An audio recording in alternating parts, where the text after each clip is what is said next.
బిస్మిల్లాహిర్రహ్మానిర్రహీం. 32 అల్ హసీబ్. అల్ హసీబ్ అంటే శాబ్దికంగా లెక్క ఉంచేవాడు, గణకుడు అని అర్థం. అల్లా లెక్కల దినం లేక తీర్పు దినాన ఈ లోకంలో మనం చేసిన మంచి చెడుల లెక్క తీసుకుంటాడు. అల్లా అల్ హసీబ్ మన కర్మలను బట్టి ప్రతిఫలాన్ని ఇస్తాడు. మన ఇసుమంత పని అది మంచిదైనా చెడైనా వదిలిపెట్టబడదు, ఏదీ రహస్యంగా ఉంచబడదు.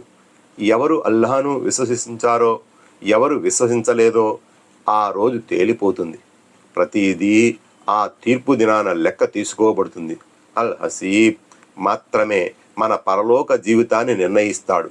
లెక్కకు మించిన మనిషి ఊహకు అందని కోటాను కోట్ల మంది జనం ఆ రోజు తీర్పు దినాన ఒక్క చోట ప్రోగు చేయబడినప్పుడు అందరి లెక్క ఒకేసారి ఎలా తీసుకోబడుతుంది అనే సందేహం మనకు కలగవచ్చు. కానీ అది అల్లాహ్ అల్ హసీబ్కు సాధ్యమే.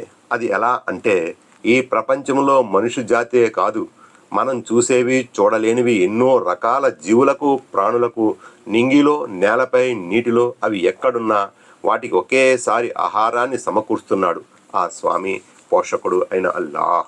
మరి ఆ లెక్క తీసుకోవడం కూడా ఆయనకు ఏమాత్రమూ లెక్కలోని విషయం కాదు. మానవ జీవితం మెహద పరిమితమైనవి.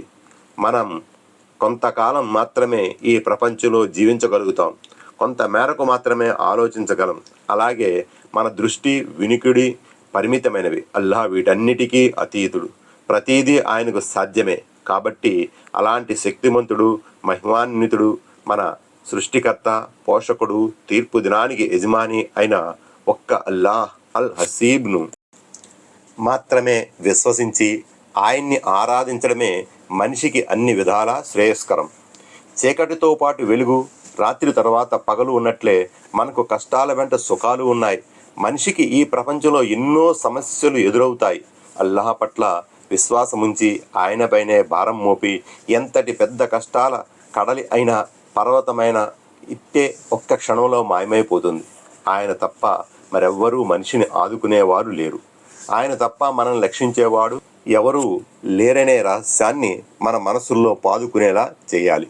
ఈ విశ్వాసం మన తుది శ్వాస వరకు ఉంటే మన జీవితం సాఫీగా సజావుగా ఈ లోకంలోనూ సాగిపోతుంది, పరలోకంలోనూ మంచి ప్రతిఫలం ఉంటుంది. విశ్వసించిన తన దాసుల్ని ఆయన ఎన్నడూ వదిలిపెట్టలేదు. అల్లాహ్ మనల్ని అన్ని విధాలా ఆదుకోవడానికి మనం విన్నంటే ఉన్నాడు. అల్లాహ్ ప్రతి దానికి లెక్క తీసుకుంటాడు.